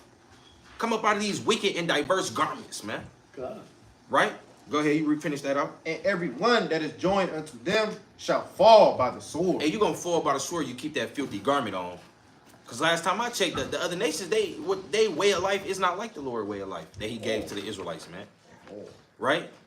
You got Ammon, right? So-called Japanese, they I seen a video, they I forgot what they call it, but they basically put like a little mic on them, and you can hear every smack, chew, crunch. And she was man, it was like a massive roly-poly. It was still moving. Bro. It was still moving. And she just put them on and ate it. A weird Ammonite, man. Just ate it. I don't know what they call it. It was like big snail, something. Still alive, head moving, ate it. And then next, I see Eve, right, kind of doing the same thing. So what are you doing, sister? And I'm not even looking for this stuff. Just YouTube, random stuff pop up. I said, what is this? say, Eve got the wrong garment on, man. That's not what you do. That ain't how we get down. Let me get one more. Let me get 1 Samuel chapter 2. Right? Real quick. 2 and you can start at 18 and read to 19. God. This 1 Samuel chapter 2 and verse 18. Right? But Samuel ministered before the Lord, being a child, Right. girded with the linen ephod. Right? Moreover, his mother made him a little coat. What she make him? Made him a little coat. Hey, so even the mothers in this thing, y'all gotta make sure y'all children clothed with the right garment on. Samuel mama made him a little coat, man. Right? Hey, sisters kind of gotta, with the babies, gotta get their little coats right, their little garments right. AKA, you gotta get their spirits right as well. Right? You kind of clothed with the righteousness, but baby Jake, he call himself a little demon. Say, I'm NBA young boy. Man. No, you not, little bro. No, you not. With the light in it. Right? Kind of got the lighter in his hand, flicking and doing this. I'm a bad man. No, you not. Right? So the baby's gotta come out of these strange garments as well. Cause it's folly, but when you got the wedding in real life, they got a little man there too. Right? The babies be there. The baby be at the They wedding. do the flower girl. So-called flower girl. You think your son, he ain't allowed to the wedding because he only 12? Nah. And you got men, women, and children of Israel that's gonna make it, man. That's gonna be invited to this wedding. Right? So they gotta be clothed with the right garment too. And the little boys, they the ring bearers, so they bring the rings out. And Yes, pillows. yeah. They do they got their little duty or whatever. You got a little kid being the best man. Little kid being the best man. Your son might be extremely mighty. And Yahawashi gonna see him at the wedding. Like, yeah, hey, that's my guy right there. Come on. Right? Happy to see little man. Then put off the old man. He stopped being bad and devious. Right? And he came into this thing honoring his mother and his father. Right? So the little kid's gonna be in this thing too. So you gotta get their little garment right. Brothers got it. If you get 2nd Ezra 3 and 31, Baba Bishop. Let me back off the point when the brother said we gotta flee these other nations, right? Take off these Babylonian garments, Ammonite garments. And you got Jake with a Komodo on, right? Saying he about to celebrate the Dragon Day. The last samurai. The last samurai. You got what's his name? Will Smith's son, Jaden Smith, Yep. in Karate Kid. He kind of went there and he kind of learned their ways. Made a name for himself. Made a name for what was that? Moab, Moab. right? And you getting bullied by the Moabite kid. Look at him. See that what happened when you put the wrong garment on, you get bullied. You put the wrong garment on, want to be a Moabite, look at him kicking your butt. Yep. I hate it here. I want to go home. I want to go home. He said, I want to go home. See, that's spiritual. did. Jake He said said he he want to wanna go go home. See, that's how I be. When you come into this truth and the Lord take that retarded garment off you, you realize like, man, this ain't it. We got to get back to Jerusalem. Then you can't be like his mama. His mama gonna tell him this is home. Madness. Off. When the Lord say the land of Moab is our home, See, that's not in there. See, and that's what happened when you come into the truth. They trying to sift you back into the world, right? Your mama say, boy, you ain't no Israelite. That Israelite talk. man. Your father, son, I don't know what they telling you, son, but no, man, this ain't it, 31. right? That what they kind of tell. That what they kind of tell their children, man. They come to the truth. You know, you be zealous, try to tell mom, aunt, auntie, all them. I'm a Christian. Try to tell them, and they try to take you away. Say, look, baby, no, this home, Jesus gonna save us. No, it's not. Right? This is not home. We don't want to be here. We hate it here. Right? But you got 2nd Ezra 3 and 31. Time. This 2nd Ezra 3 and 31. I do not remember how this way may be left. Right? Are they then of Babylon better than they of Sion? Right? Are they them of Babylon better than them of Zion? Right? Hey, that's a rhetorical question, right? Because they're not better than us, right? So why go downgrade ourselves to these other nations? Put on these Babylonian garments. Start doing the ways of these other nations, right? Read it one more time. Are they then of Babylon better than they of Zion? Right? Are they better than us, right? Why then envy thou your oppressor, right? Why then put on, the Babylonian garment, right? Start walking in the ways of these heathens. That's right. Right? The Lord said, hey, we better than them. Then the Lord said we above all nations. That's right. That's right. Then the Lord said we a special people to himself. That's right. He is right. Then he said we holy. That's right. Are the other nations holy? Right? These nations are not holy and we can't walk in their unholiness. Right? You got it, King. Let me get Proverbs 3 and 31 real quick, then let me back off the brother. Classic. God, this Proverbs 3 and 31. Envy thou not the oppressor, Right? and choose none of his ways. What the Lord say? And choose none of his ways. And we ain't even supposed to be choosing the ways of these heathen, man. Right? They oppressed us. How you gonna choose the way of the same person that oppressed you and your people and your ancestors, all the way down the line? Right? The Lord said, look, don't choose that garment. What's wrong with you? Do not look at your oppressor and think you want to be that and try to say, no, I'm gonna put his garment on. No, you're not.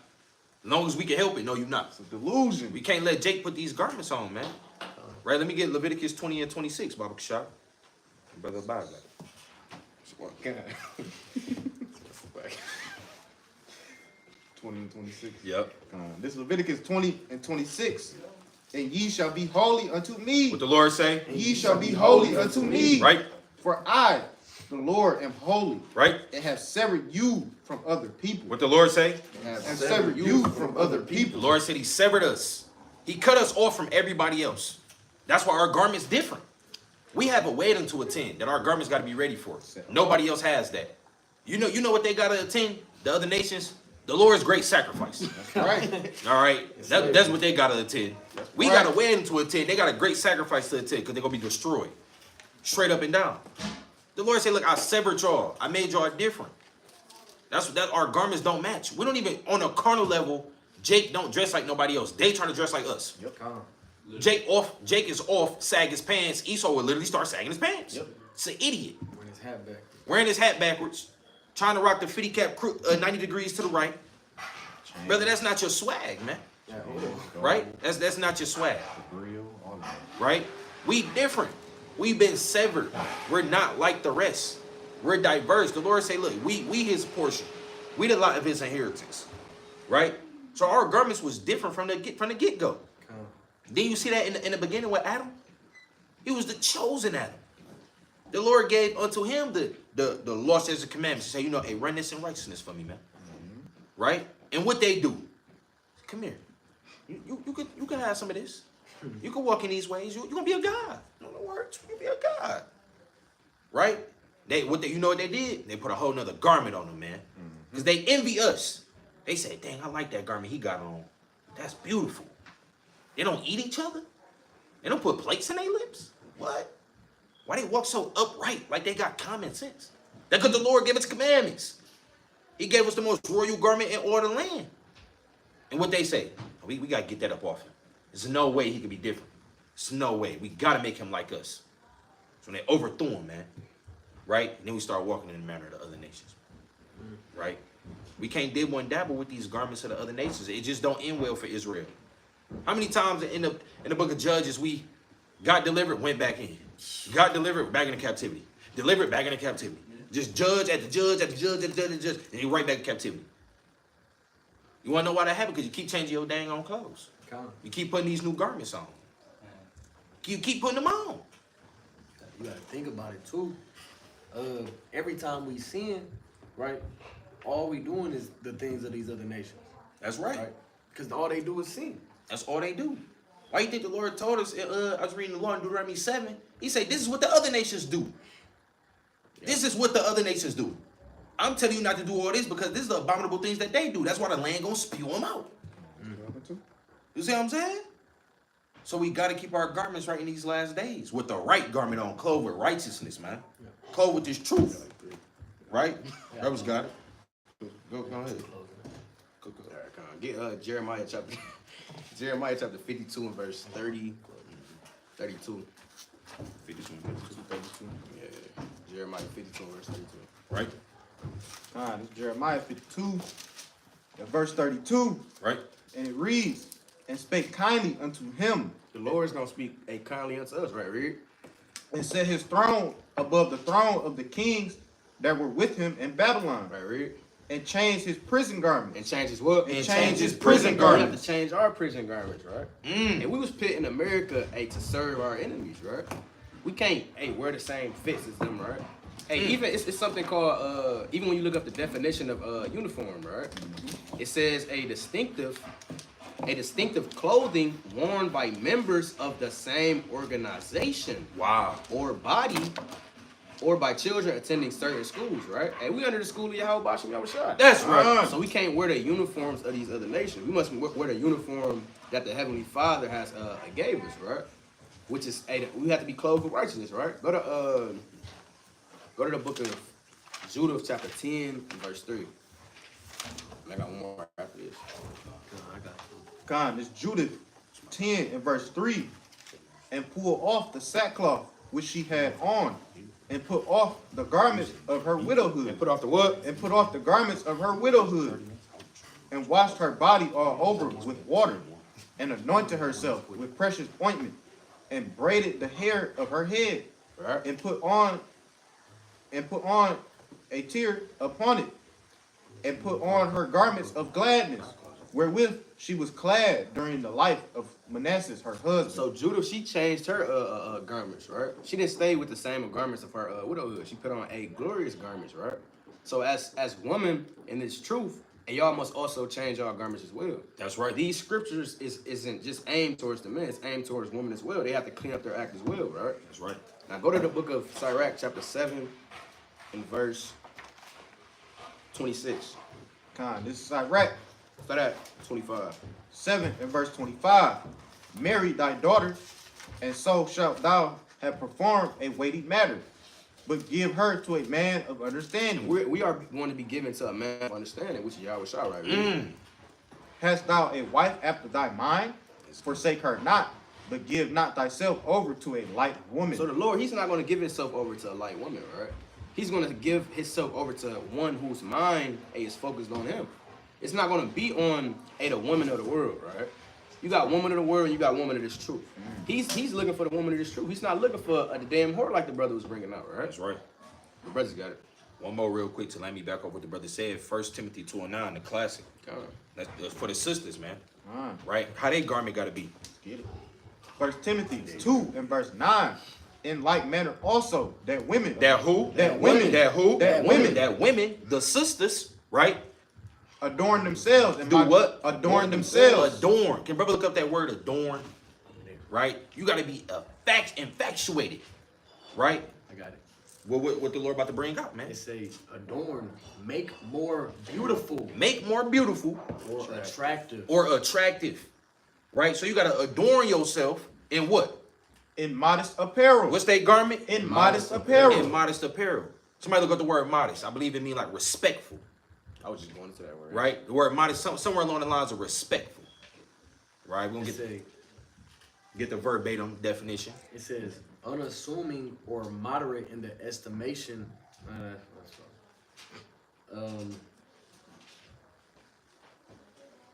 I got one. Yeah, you bring yours up. This modesty in Wikipedia, it says sometimes known as demoreness is a mode of dress and deportment which attends to avoid the encouraging of sexual attractions in others. You see that? It says, hold on, it says avoid the encouraging of sexual attraction in others. So when a sister got on modest apparel, and we're going to break it down, we're going to go on a spiritual level. When you clothe with modest apparel, which as you keep reading down, that's professing works which becometh godliness, right? So you put on righteousness, and that avoids the encourage of sexual attraction. What is that sexual freakism, right, that's trying to get you? America, Babylon, the ways of these other nations, a wicked, dirty, filthy garment, a strange woman. Proverbs 7 chapter talk about. That's that sexual attraction. But when you modest, when you got respectful clothing on, right? What it say right here? It say having moderate self-regard, Self-regard, restrained Restraint. by a sense of propriety or humility. right? And you got to be humble before the Lord. So when you clothe yourself with righteousness as a sister, which y'all got to do too, right? That avoids and throw away, right, and shoot to the side those wicked, nasty, lewd, lustful men trying to get you. It say moderate, keeping due measure, Keeping due measure, sober, gentle, gentle, and temperate. and temperate, right? And it's just on a carnal level. Because the Lord said you got to adorn yourself with modest apparel. It's like it say not improper or lewd, pure in thought and conduct. You see that? Read that one more time. It says, to go to the definition of the word modest. It says not improper or lewd. See, when Eve dressed like a whore, all manner of lewdness is screaming from her. Come get me. That's all you saying. I'm up for grabs. I'm available. Butt out, breast out, right? You just screaming, hey, over here. Lewd. But when you modest, clothed with righteousness, the righteousness of Yahawashi, it says that's not being improper or lewd. That's being pure in thought and conduct. So what is that? What is that according to the Bible? Keeping the commandments, right? Right, this more on adorn. More on adorn, because you got to adorn in this modest apparel. It say to arrange, to put in order. Sister got to get their spirit in order. You got to get your garment in order. Sisters, y'all be sewing garments. You don't sew that garment in any order, right? I'm going to put all the fringes and all the stitching in, then I'm going to do all my cuts. Now you can't get in the garment. You just sewed it together. So sisters got to be in order with their spiritual garments. And they got to adorn themselves in modest apparel, respectful apparel that do not invite other doctrines and philosophies, right? Because when you out here dressing like anything, like I say, all type of men will look at you. They could be an Edomite, a Moabite, an Ammonite, a Jebusite, a Japhite. It could be any man. You showing your goods, everybody looking at you. So it's the same thing on a spiritual level.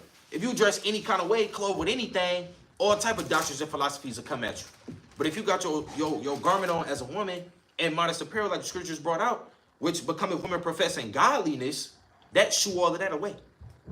That shoo all of that away. Right? So sisters got to get their garments together in these last days too. And the point I want to make, it's a reason they call America, Babylon the Great, the mother of all harlots. The mother of all harlots. The mother of all whoredoms. Exactly. Right? Everything about America is just out there. They just allow whatever. Wicked. Everything goes. Anything no holds goes. barred. Right? And real quick, finish it off, drop down to 10, Baba Kashar. Con. But which, verse 10, but which becometh women professing godliness. Professing what? Professing godliness. Right. With good works. With what? With good works. With good works, man. That's how you sisters get your garments right. Profess godliness with good works, being righteous women of the Lord, man. Right? That was God, you do it. Go to Revelation 18:4. Couple closing precepts, right? Because we got to leave America, right? Now, does that mean pack up your clothes, pack up all your belongings, and get up out of here? No, right? We got to come out of her spiritually, right? Bring it up.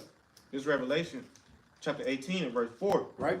And I heard another voice from heaven saying, come out of her, my people. What the Lord say? Come out of her, my people. What we got to do in America? Come out of her, my people. Right, and we got to come out of America, right? We got to come out of all the gangs, right? All the harlotry, right? We got to come out of all the ideologies, philosophies of Esau, right? The so-called white man, right? And we got to follow the Lord, right? Bring it out.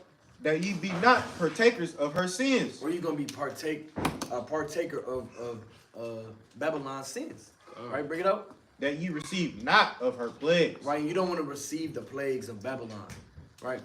Brothers want to get burned up. La Lord come back. Get a nuke hit on you. Cast into the lake of fire. Right? Hey, we don't know how long that could last. We don't know how long we'll be in that fire burning up. Right? So we got to come out of the ways of Babylon.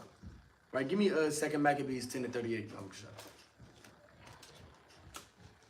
This 2 Maccabees 10 and verse 38. Right? When this was done, they praised the Lord with psalms and thanksgiving. Right, read. Who had done so great things for Israel. Right, and the Lord is going to do great things for Israel, right, in these last days. Right? He going to change our garments. He going to put it on our spirit. Right, that's Zechariah 4. Right, the Lord, it said by his spirit, he going to do all these things. He going to build the temple back up. Right, read. And giving them the victory. And that's how we get the victory. Right, we got to come out of Babylon, change our garments, right, and we're going to get the victory at the end of the day. All right, y'all got to go. All right, last precept. Let me get 2 Esdras 2 and 42. This second Esdras, chapter 2 and verse 42. Right. I, Esdras, saw upon the Mount Zion right. a great people, right, whom I could not number, and they all praised the Lord with songs. Right, it's Israel. Go ahead. And in the midst of them, there was a young man of a high stature, taller than all the rest, and upon every one of their heads he set crowns, Right? and was more exalted, which I marveled at greatly.